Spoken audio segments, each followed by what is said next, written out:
The way he angles his body, where he puts all of his body weight on his left hand and just extends just enough to just scrape the pylon. Those are the plays that decide Super Bowls. That's why every single time, I always talk about it, guys, at the beginning of the season, if the team is just good enough around Patrick Mahomes, I'm going to pick the Chiefs to win the Super Bowl. That isn't something that should just be done every week. No one in the history of football makes plays like this every week outside of Patrick Mahomes.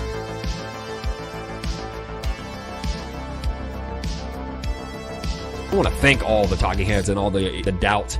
Yep. Keep it coming. Like, all it does is anytime you can give petty Mahomes the motivation, bro, I'm all for it. That's why I was excited when, all these people were saying these things. It's like, bro, let's go. Yeah. If I'm feeling boosted and juiced by it, can you imagine what he's feeling?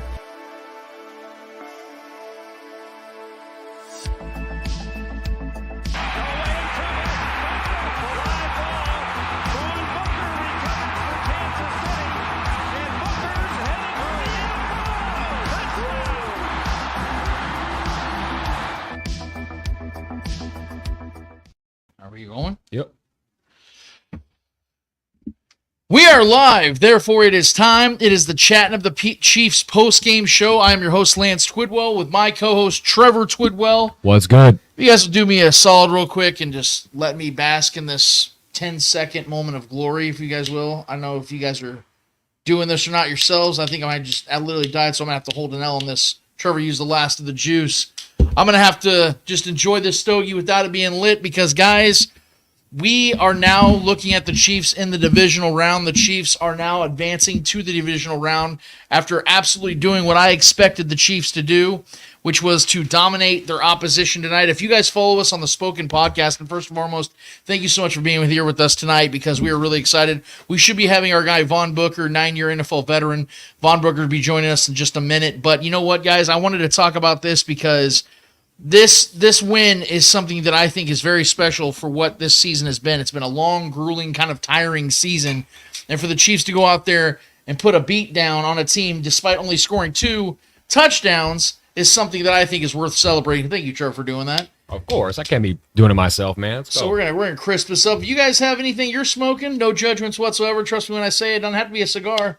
If you guys have anything you guys want to smoke it with us real quick. Smoking on that Cheetah Pack, number 2. Tastes so good. It needed to be said.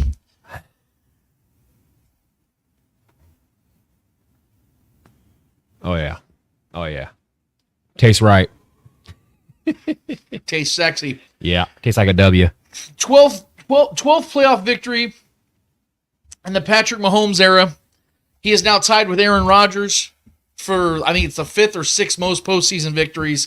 Chiefs win this game 26-7. I told you guys, and like I said, I don't know if you guys already follow our show. We're double dipping here today, Trevor. Double dip. Trevor and I had a show earlier today called The Spoken Podcast. If you're not following that, I don't know what you guys are doing because we're having a blast every single Saturday at 11 o'clock Central Standard Time.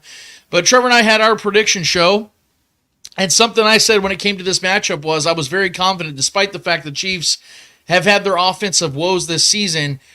They dominate teams like the Dolphins, and in particular, the Dolphins. They have been able to show early and often in games against this team this season that they dominate the line of scrimmage, they out-physical them, and coming into this matchup, knowing what the weather was going to be like, understanding what the Chiefs have been doing over these last couple of weeks, how they've been feeling better about themselves, and that's what I started our show off this morning about how the vibe has changed.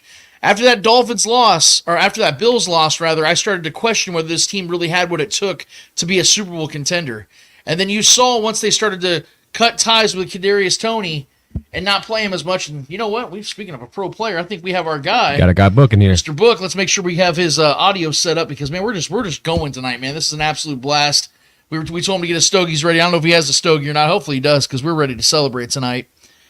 Can you get that switched here real quick?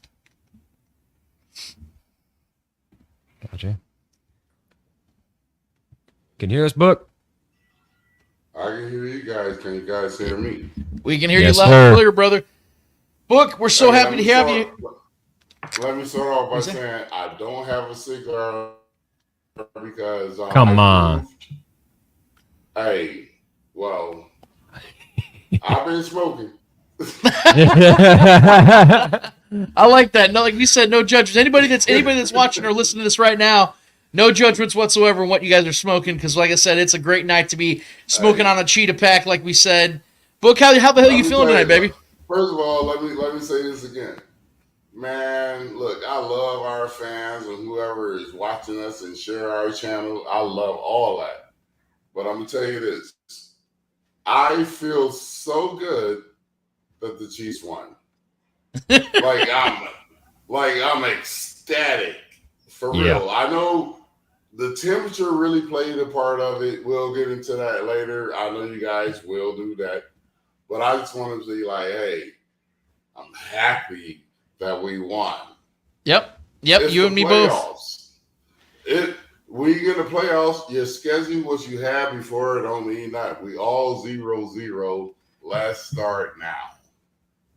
New season. It's a new season. I told Trevor at the end of the game, towards the end of the game, that no matter how many of these we get in the Mahomes era, I never want to take for granted a playoff victory. And I'm so glad the book you started off your take tonight with that very take, because I was prepping this as you jumped in, man, that coming into this show earlier today, Trevor and I did the show earlier, and I was talking about how I was so confident the Chiefs were going to dominate this matchup because the Dolphins just match up terribly with the Chiefs, because of all of the Dolphins' strengths is where the Chiefs can counter with their strengths. The Chiefs have such a sound defense at all three levels, and now what they've done in 2 games, and I put these numbers down on purpose, man, because I wanted to talk about this in particular, because one of the major positives of tonight's game is the defense continues to be dominant.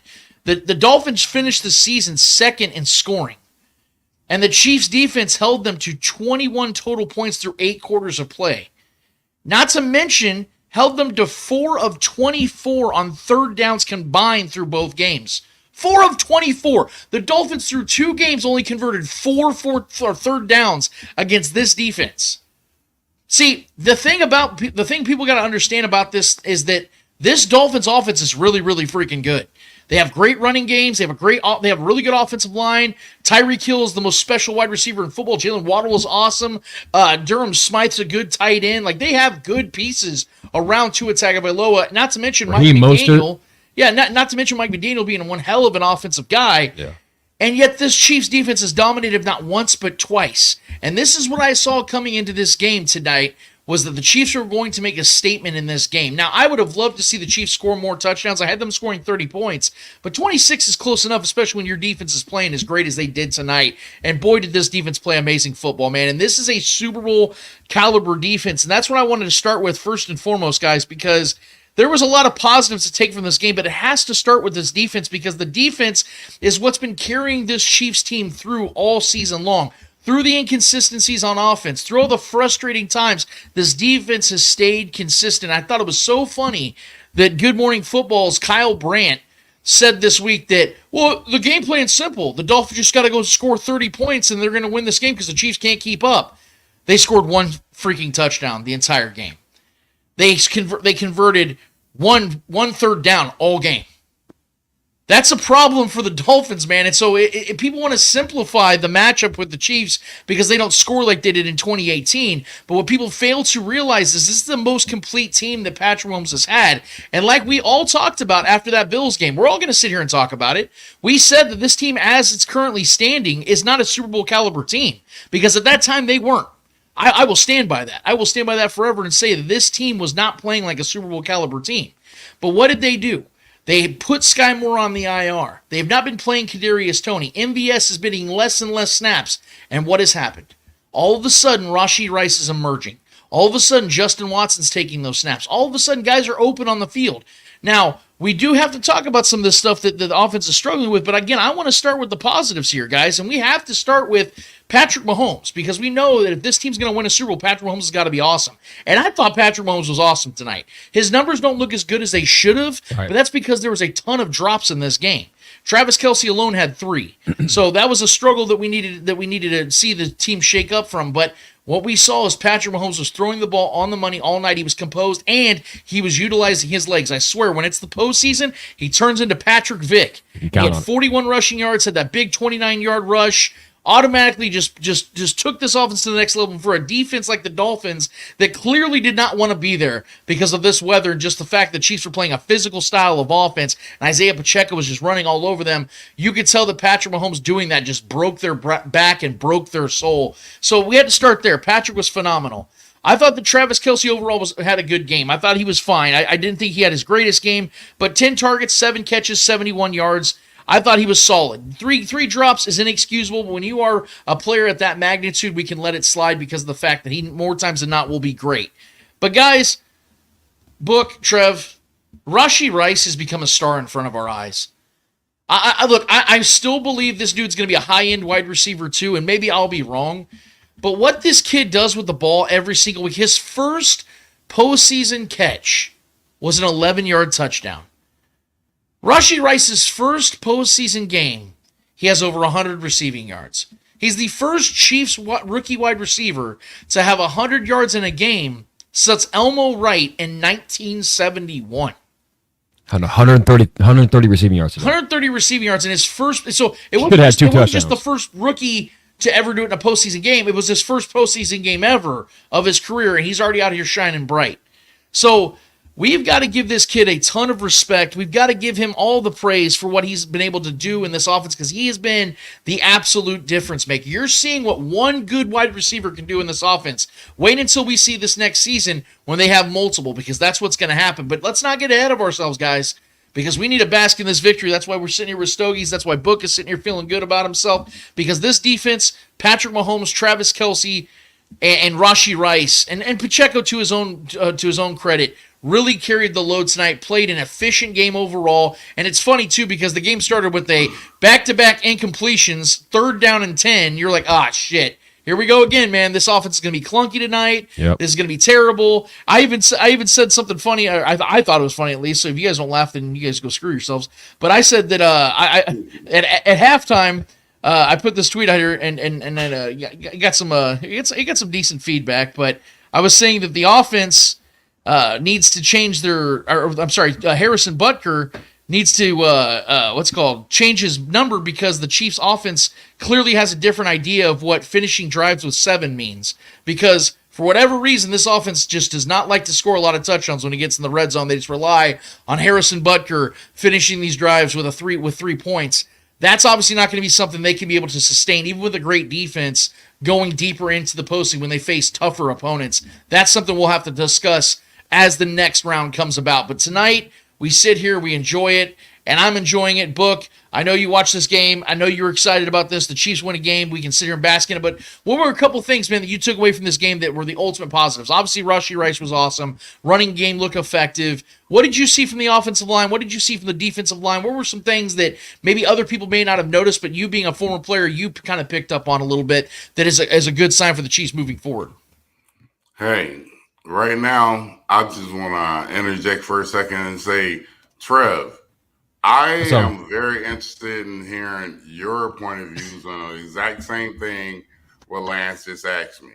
I would love to hear you say it. Go first for me.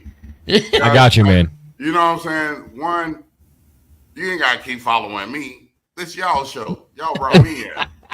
You're being too humble here, bro. You're being way too humble here. You're the star of the show here. We're just trying to hang out, you know? I'm not the star of the show, guys. I really appreciate you guys having me. It's fun for me. Hey, you're Vaughn motherfucking Booker, baby. That's what I'm saying. Put some respect on Book's name. As long as you accept me how the fuck I come. Let's go. Let's go, baby. Right? Absolutely. Right? That's why we do it. Yeah. Huh? So Book's this ain't on NBC. We're not breaking any laws. Yeah, you don't need a paywall to watch Chatting Up the Chiefs. You don't got to get on Peacock. We're for free, baby. We're just chilling, you know. I see 88 people watching this right now. I know 78 of them. It's Bookers. I'm just fucking with y'all. No. Hey, I'm picking up what you're putting down, babe. Hey, Book hands it off to. Hey, Book. No. You're good. No, so Book hands it off to Trevor. Let's go ahead and let's get this. What did you see from this game, Trevor? Some of the keynotes that I was talking about here, man. Listen, I know you talked about you made your point about Butker, about us settling for field goals and how he needs to change his number. It's a funny tweet, but I think it's actually a good thing that we did tonight. Yeah. You know what I mean? I think if we would have taken field goals instead of trying to force in plays, and when things got tight in the red zone, a lot of these games during this year, and we took field goals, just took the points and relied on our defense to do their job like we did tonight, I think we would have won a lot more games. That's crazy to say. Yeah. Say taking the ball out of Patrick Mahomes' hands, typically you don't want to do that, but it's just what we did tonight. We scored on damn near every possession we were down. Every time we got down the red zone, we at least got points. Yeah. Right? And we relied on our defense to do their job, and our defense was just outside of one freak play that kind of broke cover. Trent McDuffie got kind of burnt, and we didn't have a safety over the top for help. Outside of that one play to Tyreek, who scored on that touchdown, good for him. We shut their asses down all night. They were scoreless for 3 other quarters outside of that one score. So it was impressive to see us just take our points, do what we needed to do, and let our defense do their side of the ball. We ran the ball over 30 times tonight. Yeah.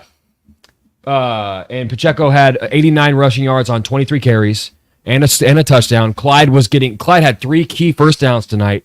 Had that fumble towards the end, which it doesn't really matter. No one's going to remember that. There's 0 points that came of it. Clyde made some good plays tonight. Yeah. He had a couple tough carries and carried people to the sticks and got that first down on a couple of those carries, and had a nice catch for a first down as well. So I think the little things is what won this game tonight. And Patrick Mahomes was sharp in this nasty weather, cold weather. That wind was swirling down there. Patrick was sharp, man. Patrick was putting outside of Kelsey dropping the ball.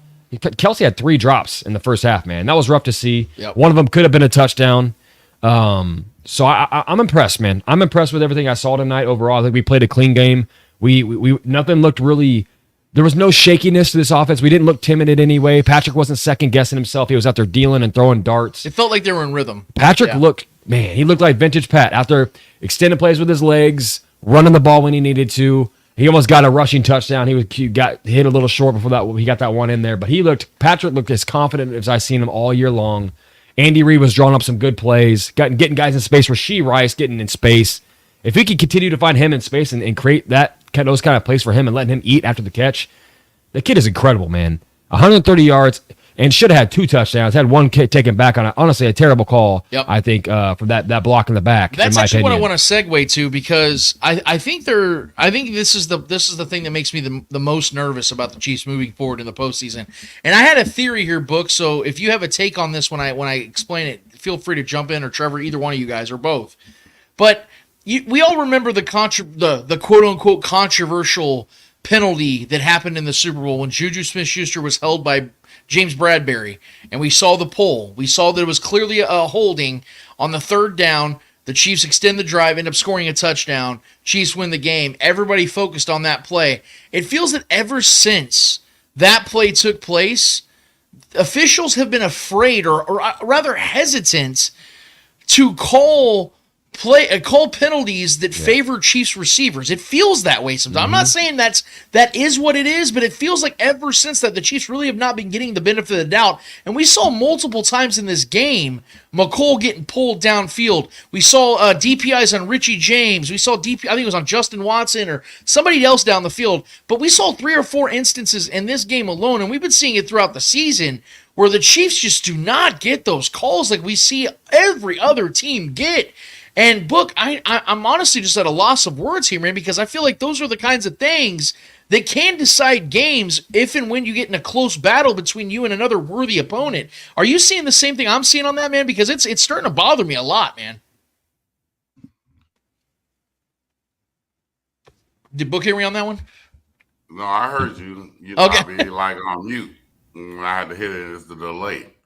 Sorry. First of all, I want to say, and that's exactly why I wanted Trevor to go before me. Gotcha. I mean, seriously. I mean, he hit all the points. You know what I'm saying? And I agree with almost everything he said. My thing is this, and I'm not going to forget the question you just asked me, but right now, my thing is this. I thought we played really okay. You know, for us to have 2 weeks to prepare for this because we didn't play anybody last week. Really, right? Right. Yeah. So It was, for us- yeah. For this to be now we're in a playoff, so we're like, whatever tricks you got up your sleeve, you bring them out now. It's like one and done. So for us to have 2 weeks, come out with this performance, thank God we won. I'm very happy we won. I was at the bar across the street talking so much crap, dog. Like, for real. Yeah. Like, I was able to leave, like, at the beginning of the fucking fourth quarter. Like, I live across the street. You said. And I'm home. That's a nice little luxury to have. Hey, I'll text you. I was like, hey, man, I might be a few minutes late, but I was right on time. You're right on time, man. You're right on time. But no, like, go ahead, Book. Go ahead. Answer that question. No, but as far as, like, our team, man, I thought defense, we didn't do nothing spectacular in comparison of what we expect from them on a regular. I think they played at, like, a 57% of what we expected them. You know what I'm saying? Offensively, I really thought we were going to come out here and, like, show us something. We had 2 weeks. People been hurt. These guys are healthy. Show me something that's going to make me feel good. Knowing that I was very confident that we're going to win this game, show me something that's going to make me feel good about whoever we play next week. Not because I was trying to get already there. I felt pretty good about this game. I'm not going to even lie. Especially when the weather played in. It was like, yeah. You know what I'm saying? For sure. But that's where I'm at. I'm sorry if I didn't get to your question. No, you're fine. You're fine, man. No, you're fine. We'll hand it back off to Trev. And Trevor, what did you see from an officiating side? You and I watched this game together. I think we both expressed the same emotions in the middle of the game. Now that you've had a second to kind of just take a step back, I mean, is this something you're a little concerned about? Because I'm gonna be honest with you, I'm very concerned about it, man. I mean, it would depend on if I knew, this was going to be the crew that we, moved forward with, because we did get a couple breaks. There were some, they gave us those roughing the passer calls, so it was good to see that, because honestly, Pat very rarely gets those. Right. He got 2 tonight, so I'll take that. That's a silver lining, if you will. But both those were blatant. Sure. That's what I'm saying. But we've seen some blatant ones this year where we didn't get. That's true. And so it's good to see Pat get those. In the playoffs, I think they tend to give those to quarterbacks even more. So it makes sense. But yeah, I mean, the lack of DPIs, the PI calls that were just kept in the pocket, that was frustrating. Honestly, it kept us from blowing them out even more. We should have had 30 plus. I mean, we would have set those DPIs would have set us up for more field goals or touchdowns tonight. So I mean, it is a cause for concern, but at the same time, next game is a new game, probably a new crew. But if it's something that we think is these refs want to swallow their whistle or keep those flags in their pockets because they don't want the Chiefs to be looked at as the golden child of the league or whatever, I think that's I think that's a way of thinking, because we're Chiefs fans. We kind of see it that way. But at the same time, there was a lot of swallowed whistles and a lot of flags kept in the pockets throughout this whole season against us, bro. Yeah. I mean, there's a lot of penalties we didn't get. Obviously, the MVS lack of call in Philly, and a lot of things that didn't go our way. And I'm just glad we didn't do anything to shoot ourselves in the foot tonight. We kept it clean. Outside of that late, meaningless turnover by Clyde tonight, we kept the game clean. Patrick was putting the ball where it needed to go. No tip errant passes. No tip drills from any of the receivers. Travis Kelce had one that was kind of close. He kind of tipped it. But outside of Travis Kelce dropping the ball, everyone looked sharp. Everything was going good. Rashee Rice, honestly, he's had numerous good games this year, but this was his breakout game. Yeah. He broke out in his first playoff game. Yeah. His first catch in this game and his first catch in the playoff game was a touchdown. The kid's broken out. This is his. He's putting the league on notice right now in this offense. Let's just be real right now. I know you say he might be the wide receiver too.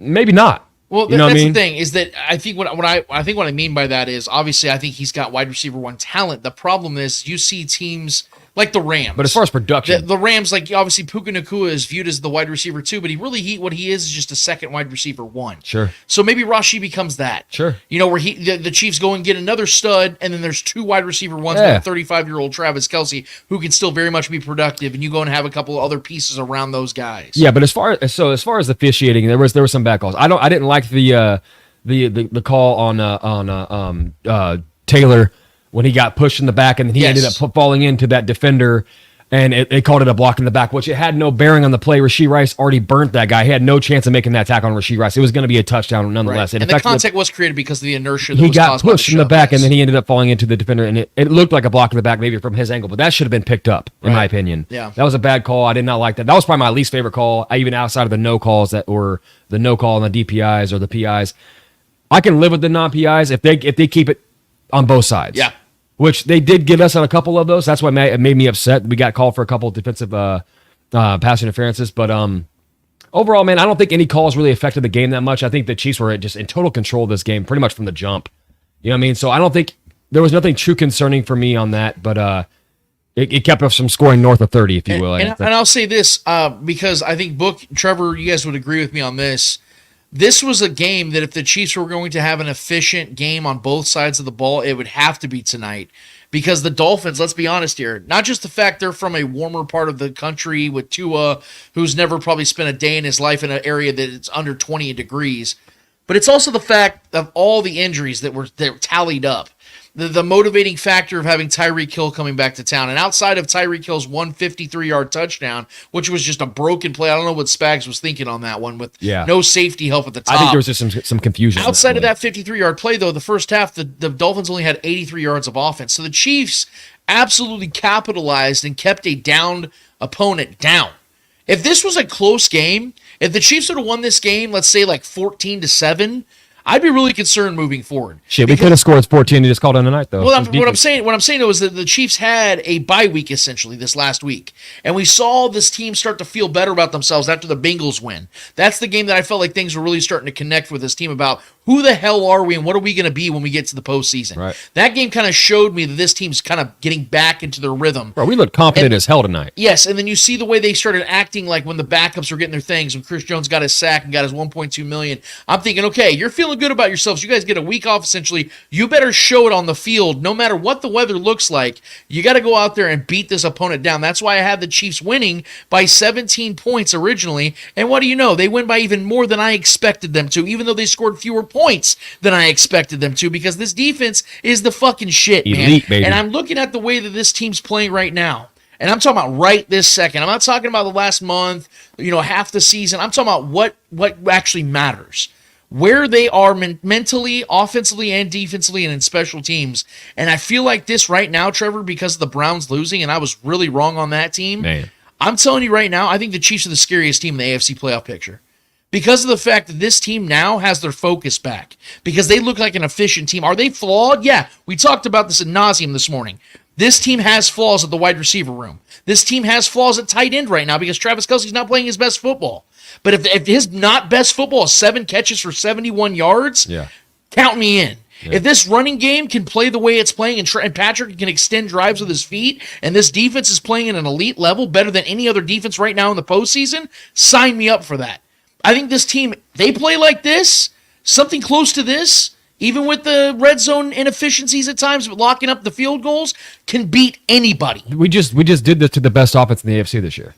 This was the second highest scoring offense in the NFL. Hello. So, I mean, I don't know what else you need to say to that. Yeah, of course our defense is going to shut any of these other offenses down. Now, I don't care if it's the Ravens. I don't care if it's anybody else. I mean, if they can play like this consistently, I agree. The cold definitely helps. Yes. But our offense moved just fine. And Book, we got to get you on this one real quick, man, because I know that you have been somebody that's not been afraid to criticize Juwan Taylor, criticize the tackle play because it's been fair.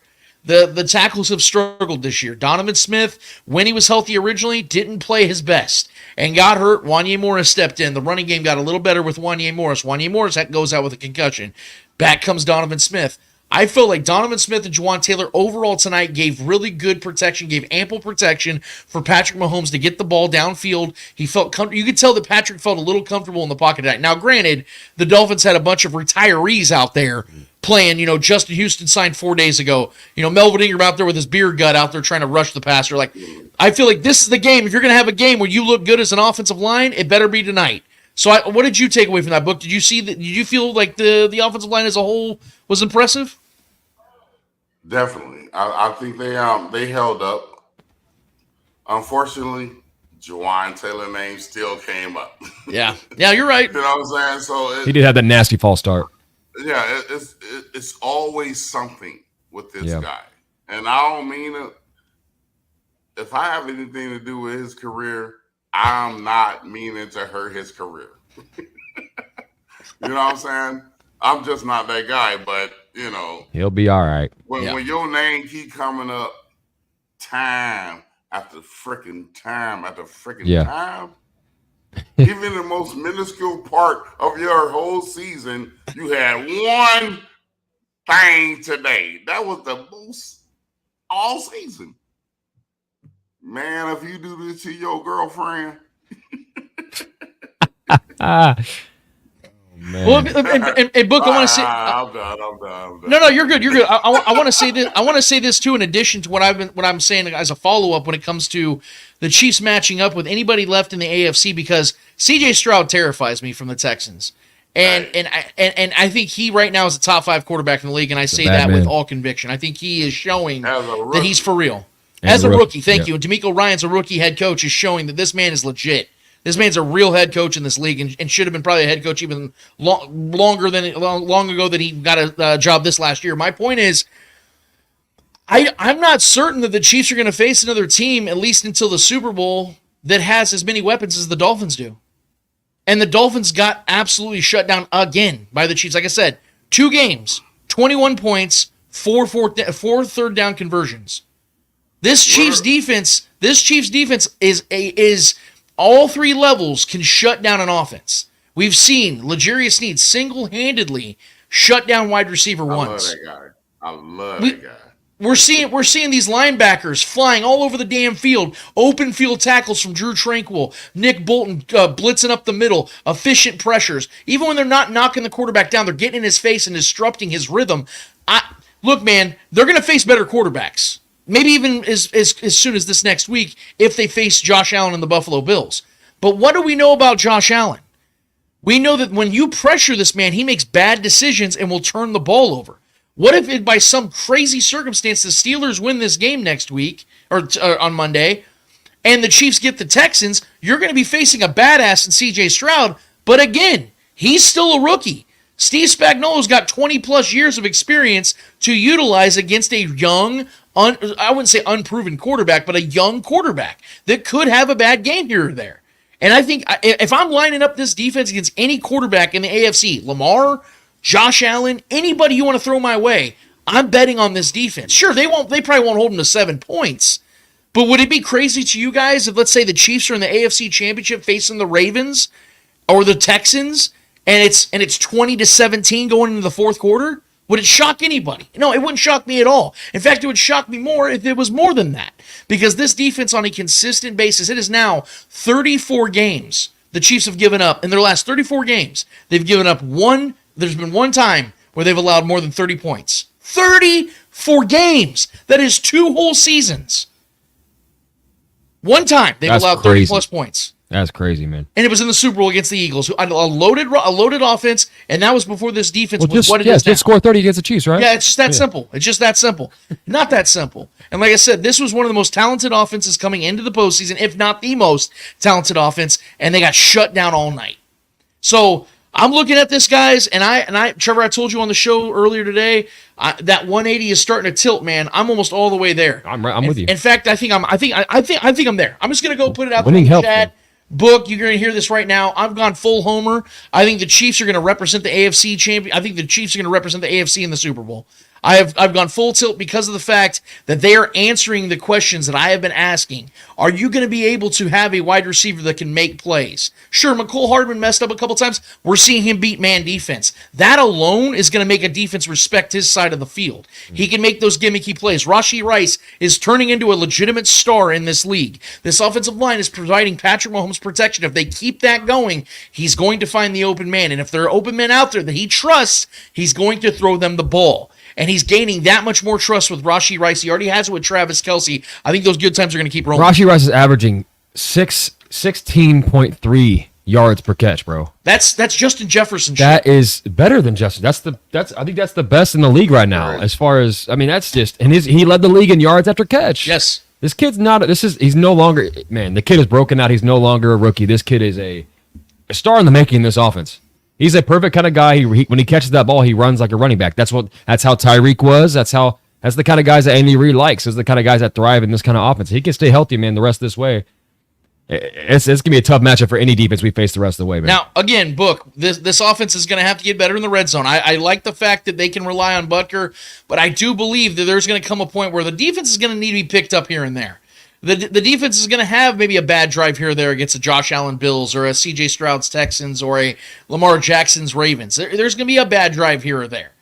the offense is going to have to pick them up. So scoring drives, man, they're going to have to do what they did at the beginning of this game where they drove down that damn field and they scored a touchdown early, man. Getting Rashee Rice, those shallow slant patterns they put Rashee on, it almost feels like every time he does that, something good comes up. Just get the kid in space. Just get him in space. Those little shallow crossers, man. Those shallow crossers, he'll get 13 to 25 yards on those, man. And with the run game that they have, it just feels like all of a sudden this offense is just opening up. And here we are for the 5th straight season where we're sitting here going, the Chiefs are going to do this damn thing, aren't they? They're going to get to the damn Super Bowl. What I'm saying is, guys, and maybe correct me if I'm wrong here, Book, and I want to get your response. Does it feel like the tide has turned? Because, like I said, we were all sitting here at this very same show just a few weeks ago and talking about how this team just mentally won't get out of their own damn way. And because of that, I have legitimate concerns about this team being able to be a Super Bowl caliber team. Has that changed for you? Because it has changed for me. It's changed for me also. Let me tell you this. I remember a couple of weeks ago when we were like, man, we're done. You know what I'm saying? We're like, everything that could go wrong did go wrong for us that particular week.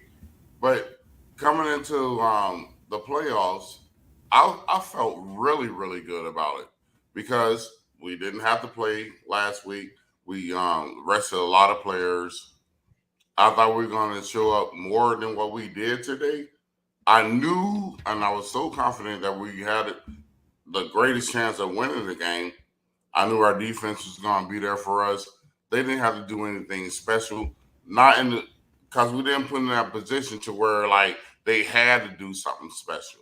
Right. Our defense shows up more often when it's time to show up than almost any defensive line in the NFL. Like if it ever came down to like, oh my gosh, this is our last chance. We need somebody to come and do something. We got a Chris Jones. We got a Snead.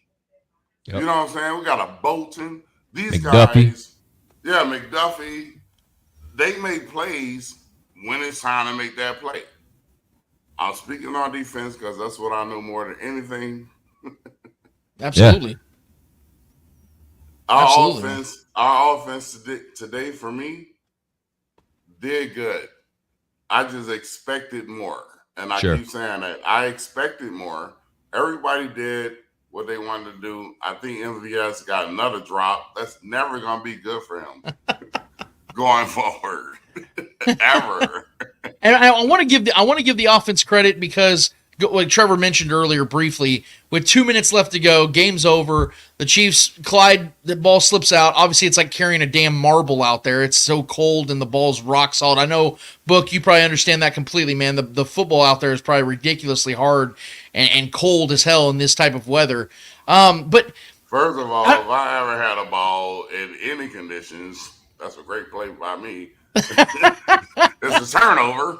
It's a part of the highlight of our introductory. So yeah, we know you've done it. We know you did it against the Broncos of all teams too. Well, out of all my 56 years, almost 56 next month, that's the only time I ever had the football going that forward. And you lived it up too, man. You jumped in those stands and everything. You were living it up, man. But I want to ask this question too before we get out of here, man, because I think that this was so weird to me and Trevor. I actually got into a mini debate on Twitter with Robert Griffin III, who I actually really like, and I've had conversations with in the past. Really good dude. I think he's actually a very articulate guy too when it comes to breaking down football film. You know, former quarterback. These guys understand that stuff. But something I saw from him and like Chase Daniel and like some of these other former players was they were really on a bitch fest about this weather and how like the Chiefs and Dolphins game should have been canceled because it's too cold and the wind is going to be too strong. And I'm sitting here, I'm like, when did that become a thing that former players or current players or anything? I've never once heard that in my life. And I grew up here in Kansas City. So whenever the Chiefs were playing in the postseason growing up in January, we knew it was going to be cold as hell. Book, you played here in January during the 90s. You know it was cold as hell. I think that you guys played in one of the coldest games ever when the kicks were missed against the Colts. Like, that was a very cold game. But I didn't hear Yeah. people bitching about that back then. Now it's like, now the Bills for the second straight year get a game moved because of inclement weather, which I understand if it's going to be dangerous. It's bad out there. But this tonight I didn't feel like was something that was putting like lives at risk or that players weren't going to be able to perform. Because to me, as we've been talking for the last 30, 40 minutes, the Chiefs played one of their best games of the season as a whole. So what is it, man, that these guys are trying to say here? I don't really understand this narrative, Book. Well, I think I can say it from the standpoint that I did experience those cold-ass games. And it's like a double-edged sword. You know what I'm saying? Like, if you're on one side of it, it can change the whole dynamic of the game. And when I played up in Winnipeg, up in the Canadian League, and it's the coldest place I've ever been in my life, right? Even then, and then I go from Kansas City to Green Bay, and I was like in Green Bay, and they got on like mink coats, and I'm like in a vest. Like, this ain't cold to me. Like, man, the climate can play a part into it. I knew that once we heard the temperature. Before that was even a consideration of being a factor of the game, I was still, of course, Kansas City was going to win the game, but I thought it would be a lot closer game if the factors of just temperature alone was just anything other than fucked up.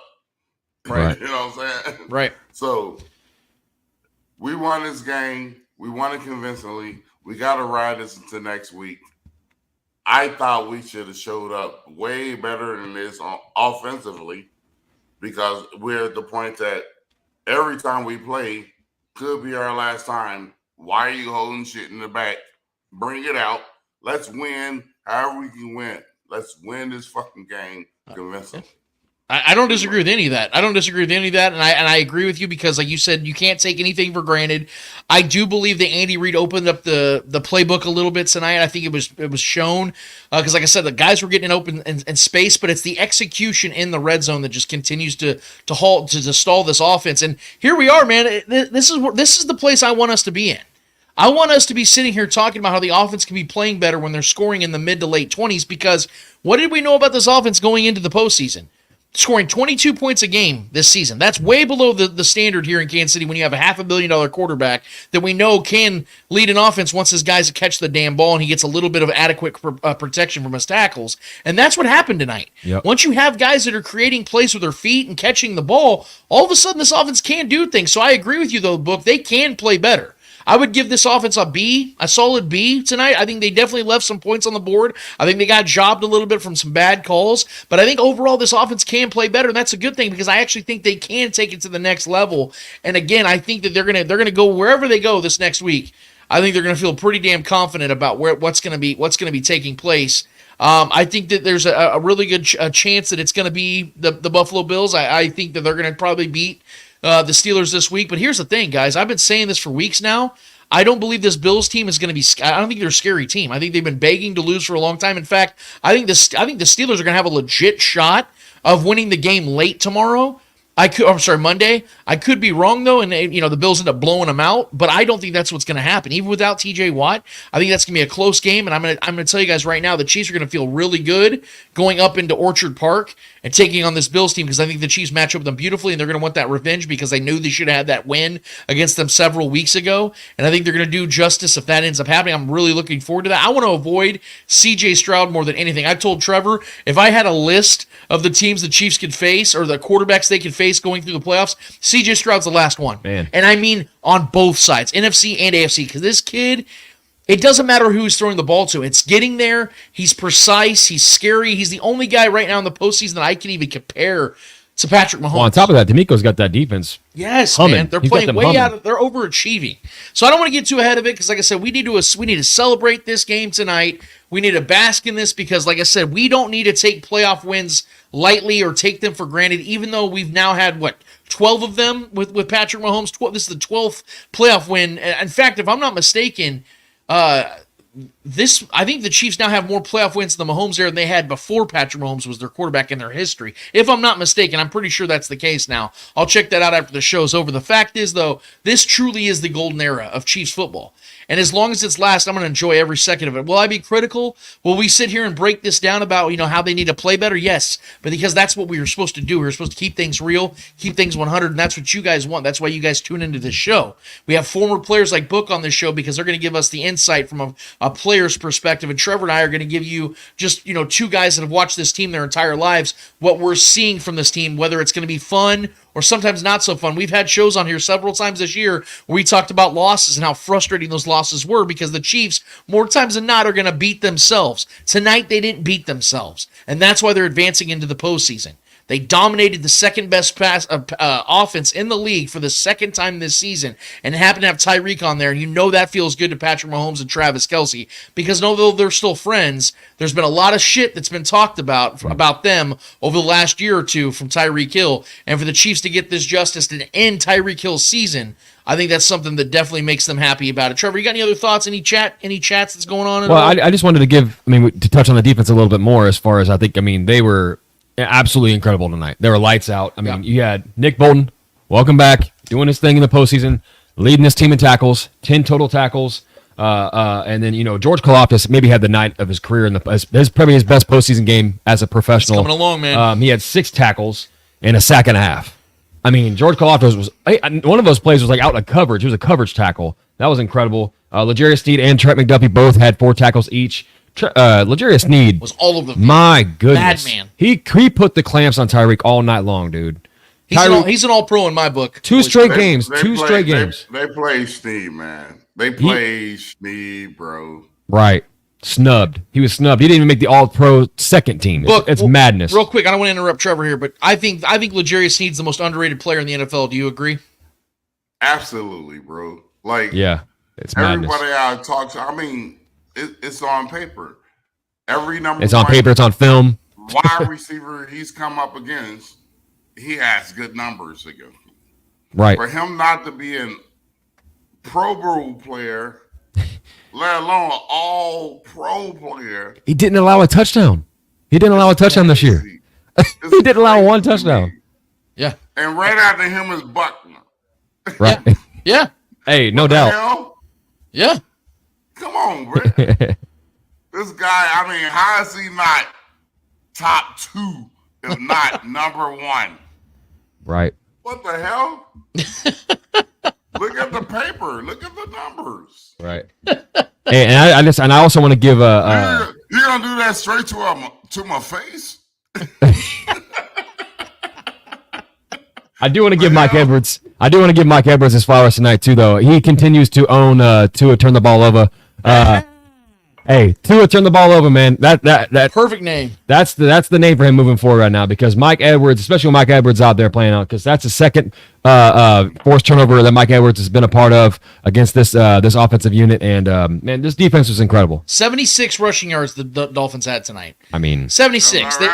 Yeah, it's all right with me. And let me say this one final thing, guys, and I'm gonna hand it off to Book because I know we got to get a prediction from you. No matter who they face. Man, we ain't doing no Book. Oh, I got Book. We've missed you, man. We got to get something. But in playoffs, man. You don't want to jinx it. You don't want to jinx it. Want the same shit. I respect that. I'll respect you on that. You know what I'll do? I'll just say this.